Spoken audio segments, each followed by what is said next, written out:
lifting up Jesus, opening His Word from Australia, Denmark, Israel, Japan, New Zealand, Northern Ireland, Republic of Ireland, Singapore, South Africa, United Kingdom, Thailand, the Philippines, United States, and throughout the world. You're watching Moriel TV.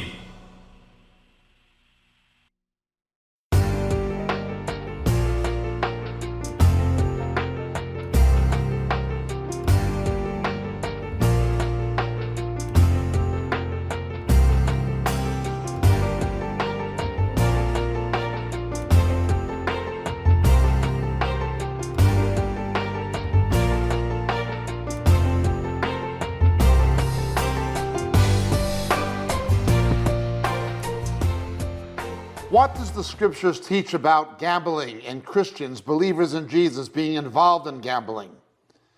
In fact, the scripture speaks very little about gambling itself, except for the prophecy in Psalm 22 fulfilled in the Gospels where they gambled for Jesus' clothes, or the Hebrew feast of Esther, called Purim in Hebrew, which has to do with lots. It speaks of things like that, the casting of the lot, and so forth.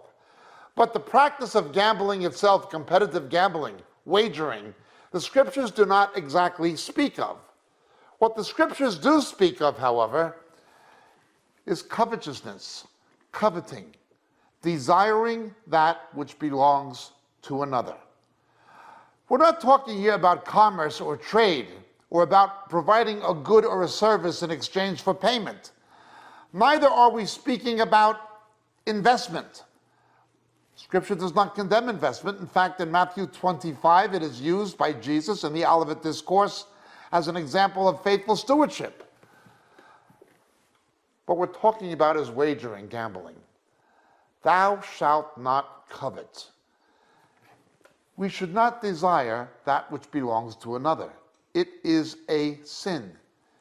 Such a sin that God equates coveting with actually stealing something. Much the same as in the realm of sexual morality. If you covet someone's wife, as far as God's concerned, you've already committed adultery with her, or someone's husband, as the case may be. Desiring that which belongs to another is absolutely wrong. That's what takes place in betting, in gambling. You are simply desiring the money or something that belongs to another person. I will bet you this. Now look, I'm not very legalistic, I'm not very nomianistic.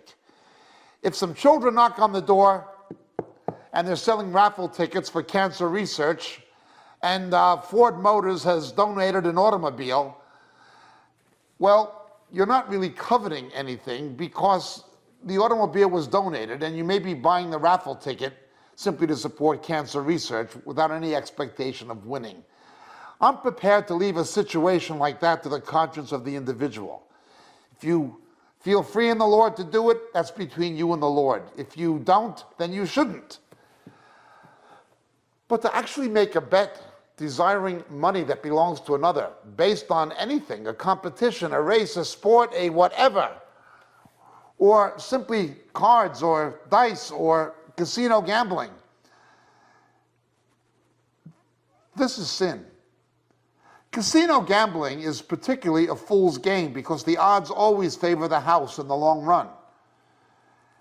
Occasionally somebody will beat the house or beat the odds, but in the long run the house always comes out on top.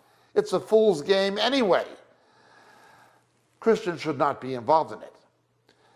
Also, the idea of just chance, a game of chance with the cards or with dice. Christians should not be involved in such things. But it's not because of the game. It's because of the sin of coveting.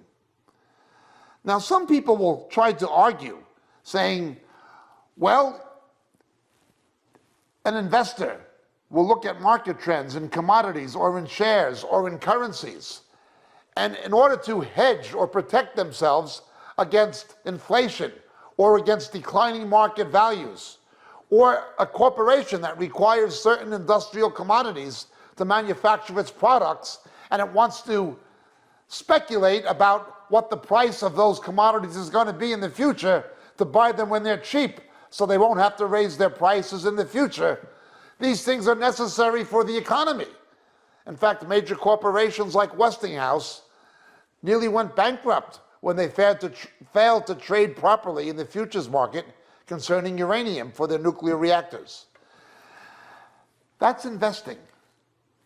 But the argument becomes, in some people's minds, well, in a horse race or a baseball game, it's the same thing.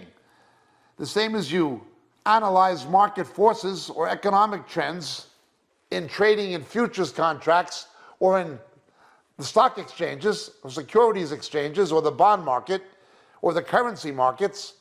You do the same thing by analyzing how well a team is playing football or basketball or baseball and which team is likely to win at what odds or which horse is likely to come out first. It involves the same skills.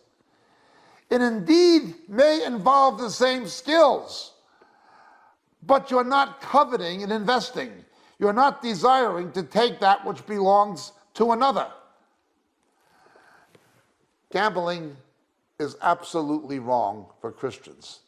Christians should not be involved in it because it is the sin of covetousness. We should not be going to casinos. We should not be betting on sports. We should not be playing cards or dice or things like this nature for money. It's just not something Christians should be doing. It's not the gambling itself. It's not the gaming. It is the wagering. It is the covetousness. God bless.